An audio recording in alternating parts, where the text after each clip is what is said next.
Hey and welcome. This is Dale from Journaling Online, and with me is my partner in crime, Mel Wakeman from Wakeman Nutrition. And today we're going to talk about something called Magnumlicious choices. Now you might be wondering what on earth a Magnumlicious choice is. Well, I have to confess I need to hang my head in shame because this is all about something that I did. So I know that I shouldn't be eating things with gluten in, sugar in. I stay mostly away from nightshades and some other things. And I know Mel will talk about not excluding food groups and things like that. But for me, it's really important that my diet choices, the things that I eat, my recipe for life, suit me and my body. But here's what happened. I'm normally very in control. Unfortunately, this day I wasn't. So I'd been working with a client and it was a really fantastic session and it went on a little bit. I had an appointment with somebody to go and pick some eco veg up. See, I do eat good things. And so I was late. So I jumped in the car, drove down the mountain. Halfway down the mountain, I heard my phone ping. The woman had I pulled over obviously, and the woman had sent me a message to say she'd got the wrong day. So immediately I was cross because we had arranged this and talked for several days about the fact that I was going to pick these delicious, beautiful herbs and vegetables and things that day. And now it wasn't going to happen. So I did a quick reframe and thought, well, that's okay. I can go and do various bits and pieces. I can call in this cafe and I can get a gluten-free sandwich and I'm going to be okay. So this all happened around lunchtime. So my emotions were not in the best of places. I was late. So by the time I got to the sandwich shop, they had decided that they were closing early. So I was like, okay. So I'm a little bit kind of miffed now because I'm thinking, well, I'm standing in front of your counter. Surely you could just go over there and make me a sandwich, please? No. So I carry on doing all kinds of various bits and pieces, get to my last shop, because here in Spain, we don't have, the big supermarket. So everything you want, you go to different places to get, toilet roll from here, your bananas from there, something else from over here. Not quite as bad as that. So I get to this last shop and I think I should buy a banana. However, I'm really naffed off. So what I'm going to do is I'm going to buy a Magnum. So bear in mind, I shouldn't be eating all those things. So anyway, I buy this Magnum. It is absolutely delicious. It's dark, intense. It's covered with the most gorgeous dark chocolate. It's all chocolatey inside. And I literally shoveled it in and it did what it needed to do in the moment. However, what happened that evening was, so I ate healthily the rest of the day. I did, honestly. I made proper food. However, what happened was the early hours of the morning, I started itching. So I have been diagnosed with a fatty liver, and I've been working on that. I've got my cholesterol down. And so I don't know if it's gone, but I'm still kind of working on it, and it's what they call a grade 1. But the itching, the only way I can describe it, it's not even funny. It's like someone's got a torture instrument with 1,000 needles on going. And of course, what do? You scratch and scratch and scratch and scratch. No, you're scratching now, and you spend all your don't. It's horrible. Don't. You'll set me off. So you spend all your time lying in bed itching like mad, and it takes a lot of mental power. So I got some really, really thick cream and oils that I put on, and then I literally do use mental power to go, sit on my hands, lie on my hands, and don't scratch. So I obviously know that I shouldn't have done it, and it's so rare for me to just in the moment do something so stupid. So what I'm going to do is I'm going to hand over to Mel, who is going to, I know that I was dumb and I shouldn't be calling myself names like that. It was a moment of complete madness. It was a delicious moment of madness. But Mel, over to you, because this is, this is something that I did kind of just that once. But in your practice, you see people doing stuff like this all the time. So talk us a little bit through about how other people make their Magnumlicious choices, and kind of what advice you would give. Well, you're right. It's in the moment, isn't it? I don't believe it's all at all a dumb decision or a moment of real madness, because there's a real distinct difference between knowing what you should, ought to do, and actually what you want to do. Right. And you do have the right to make a choice. And even though, like you say, it was in the moment, you considered the banana. When you compare a banana with a Magnum, it's not fair game, is it? Really, No. And in this moment of frustration, this is where our emotions kick in, isn't it? This is where your body will be actually thinking, well, it was lunchtime, so I imagine you were hungry, hence you were looking for the sandwich. So there's a true sort of, if we say, biological response going on here, where your body's going, hello, I need some energy. And when you're low on energy, it will just say to you, I need high energy food. Get me some high energy food right now. And of course, high energy food is a Magnum.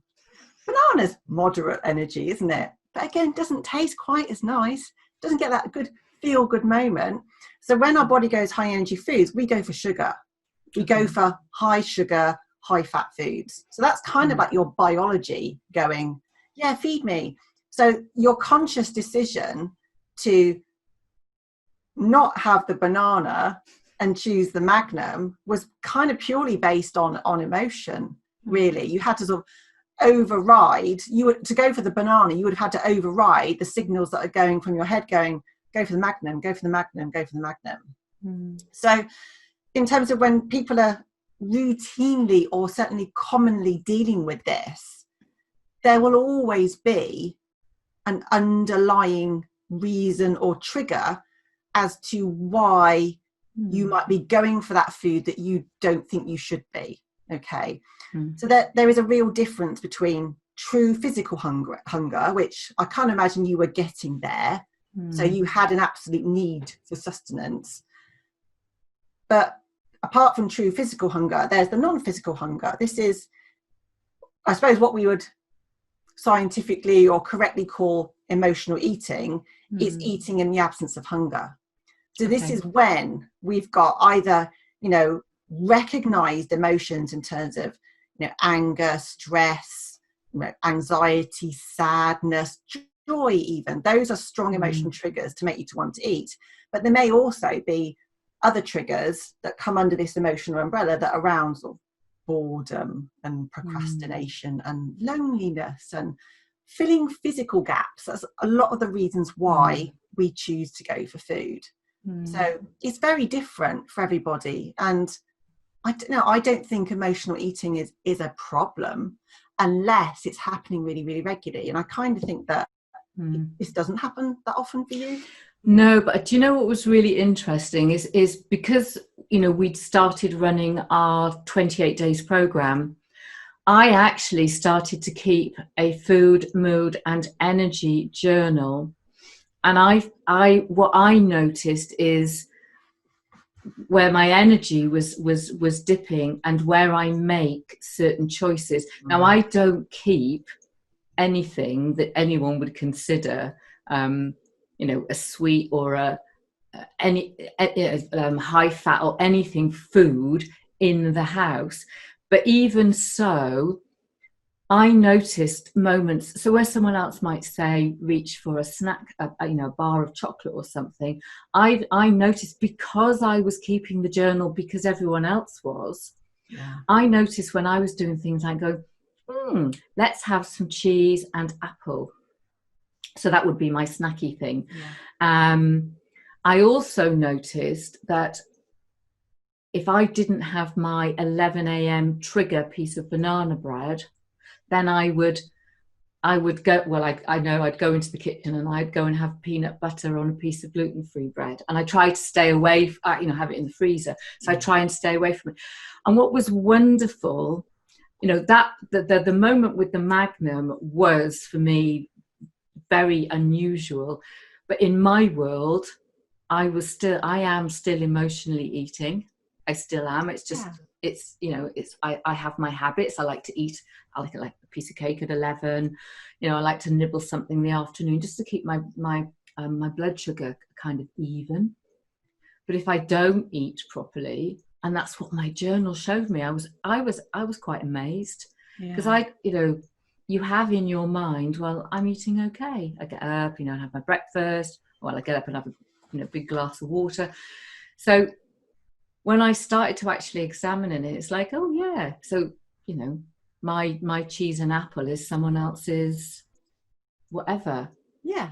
And I think that food diary is so powerful because it makes you more aware. It does. And actually in terms of, I do a lot of work around building and strengthening this mind body connection. In order to do that, you have to become more self-aware. So there's nothing stronger than actually taking pen or pencil to paper, and in part sometimes maybe admitting to yourself what you're eating, but actively checking in with your body and seeing how you are feeling at that moment in time. And it can lead on to questions around am I really hungry? If you're not, well, how do I feel then? What is it that I really need if it's not the food? See, that I journaled for years, but I've never kept a food mood and energy and sleep and whatever. But I have found, I'm very rarely hungry. I'm just not. It just doesn't happen. But there's a process where I look at the clock. So I've got my dog, I finished work, I've got my dog walking, and I look at the clock and I know I need to eat, before a certain time, because, otherwise it puts your sleep out. But I eat quite intuitively. So, whereas someone else might throw the fridge open and go, oh, there's nothing to eat. Mine is full of like vegetables and all sorts of things. And I'll stand there and I actually I'm guessing, I'm feeding my brain a message that says, how can I nourish myself today? Yeah. So I'm fairly visual. I can actually taste the food before I make it. So if I'm making something that's, say, got lemon, garlic, and like a lactose-free cream sauce, I'm actually almost salivating like my dogs. I do. So although I'm not hungry, I really enjoy what I'm having. And again, putting that in my journal and noticing those days when I just go, do you know what? I really can't be bothered. I'm just going to put a load of veg in a steamer and grate some cheese over it. It's pure laziness. I can't be bothered. I'm not hungry. I just know I have to eat. Compared to, I made coq au vin in last Friday night. So I very rarely eat meat. It's something that I only started eating this year because of some other things that were going on. Don't really like it. But I made this coq au vin and I went and walked the dogs, and all the while that I was walking, it was bubbling, and I was thinking, with all the lovely fresh green vegetables. And so my journal has helped me see where I make the effort, how that really kind of pleases me and brings joy. And I never noticed it before. Honestly, never noticed it. And I think from knowing you that you have a level of connection anyway. Like you say, you're already an intuitive eater. You're already connected to your body, and you're connected to your food, so that you do appreciate it. You value it, and so you will make your meal times meaningful, which is such an important process. But I'm still in my head when you said, I never feel hungry.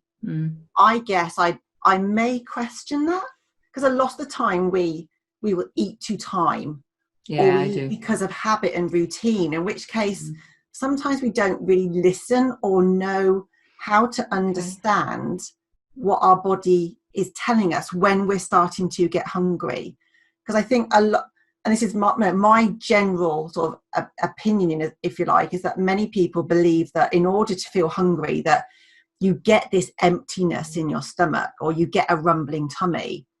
And no, not everybody gets that at all. And that can be quite a late stage. I believe that. Now, you've just sparked something in me, because I'm thinking when I go back to my journal, I need to be standing there. And so how do I do that, Mel? How do I work out my level of hunger? So this comes back to your self-awareness. And I use in my practice, I use a hunger scale.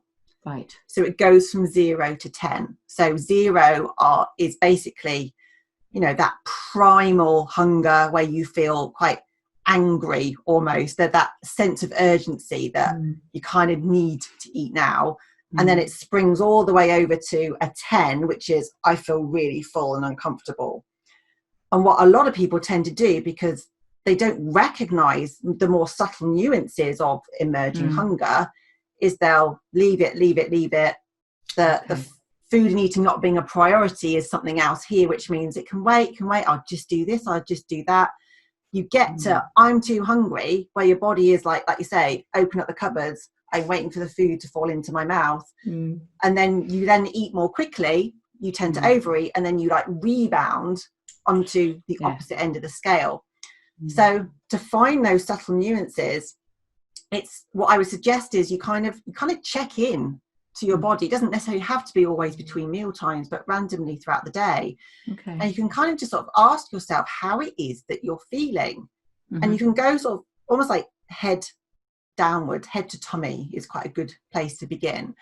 And do you notice that, your mind is starting to wander?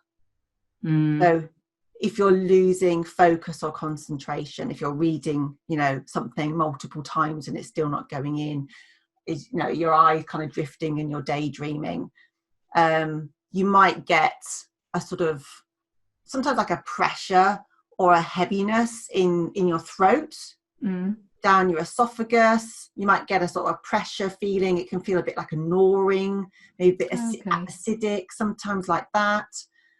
You might find that you're not sure whether you're thirsty or you're hungry. And this is really subjective. So with lots of, just like lots of other things, how you feel when you're hungry is uniquely personal to you. So I can never tell you, Dale, no, you're hungry now, or you must be hungry, or you must have had enough now, you can't be hungry anymore. No one can ever tell anybody else. But they do. But they do. All the time. Yeah, all the time. And it's that, sometimes it's that sort of judgment thing of, oh, you haven't pudding, are you? Oh, you've got room for pudding. Yeah, I have pudding. Or yogurt and banana, that's a pudding. Yeah, so that's interesting. We can come back and talk about that one, the hunger cue thing. I think that's a really, really good idea, because I mean, today was mostly about how and why we make choices. That kind of extends this conversation, because really, today was more about that kind of those emotional triggers and looking out for them, and then recording them in your journal. I mean, I've learned something new today. I just assumed I never feel hungry. And this is sort of the power of emotions, in terms of you know what sugar does to you. You know how it makes you feel, that whole itchy scratchy thing. And you kind of in the moment have to decide whether it's worth it, don't you? It was worth it. Yeah, this is it. It wasn't. It was awful. Know what the fallout is going to be, and it's like it is a choice. And I think lots of people really question these choices and go into that, oh, it was terrible, beat yourself up afterwards. It was I very much look at it as an open choice. I choose to eat this Magnum, as long as you enjoy it and it makes you feel good in the moment. That's kind of softens it a little bit. But you made that choice knowing that you're going to get itchy. As it happened, which is very typical, when your liver isn't necessarily very happy, what's happening there with a fatty liver is that the fat has kind of replaced some of the functional liver tissue that does all the jobs that it does in the body. Like the liver's like your kitchen in the body. It's like where it's all at. And what we know is that when we have carbohydrates, particularly sugary ones, is they're much more easily laid down as fat in the liver. And then when the liver doesn't do its job, the waste products that you routinely makes, that we will then, usually like these bile salts excrete out in our poo and all that sort of stuff, and we'll recycle them, doesn't do that very well. So you get these bile salts and that's what causes substances that kind of accumulate under your skin. And it's weird. It's very common that it happens at night.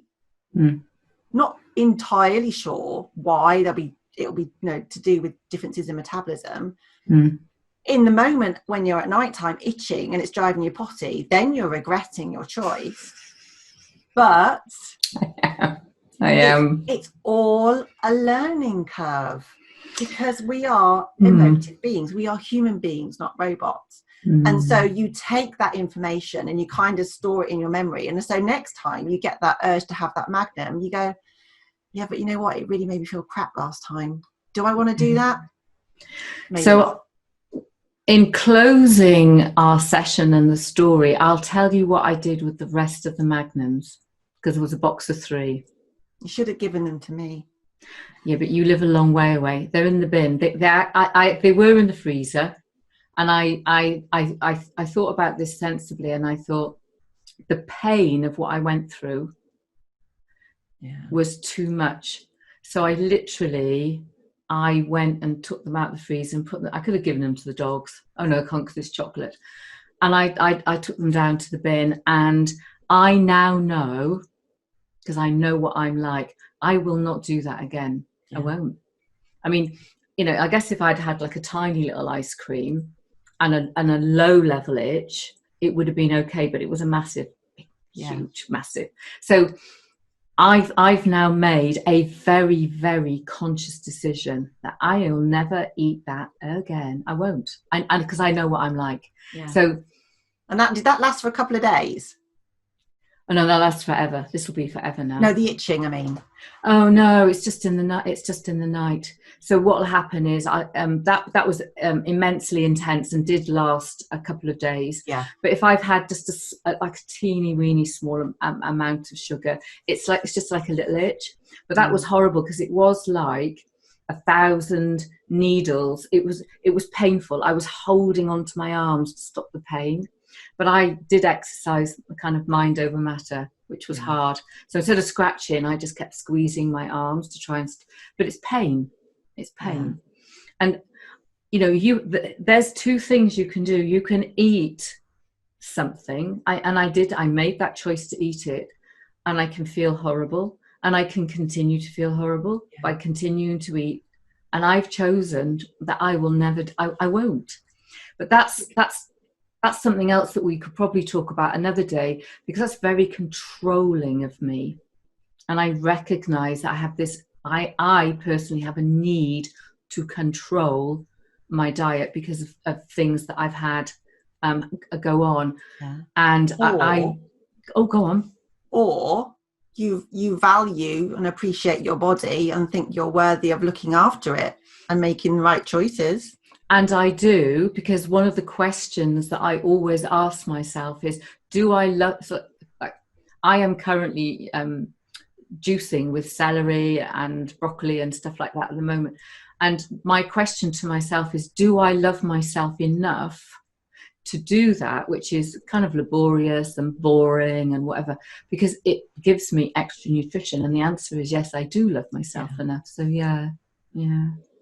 So there's often lots of different facets to this, aren't there? And to say it was a learning experience. I know you spent a lot of time researching your diet and experimenting, which is kind of what we have to do. It is trial and error. So to explore and experiment with your diet and see what the outcomes are, that helps you get closer to finding your perfect diet. Absolutely. And so what this what we've really talked about today is what we do on the 28 days program. So we run this 28 days program every couple of months. And Mel, if you can say what the link is on the website, because I literally can't remember. I know it's wakemannutrition.com. So yes, the website is wakemannutrition.com. It is on the homepage. So there's a page. So it's just Mel at wakemannutrition.com/28 pages/28 days. Okay. But there are menu buttons, and you can find it under products. But if you scroll on my homepage, it's there. So the 28 days program that we run actually lasts a little bit longer than 28 days, because we have a setup session first where we talk about goals and things like that.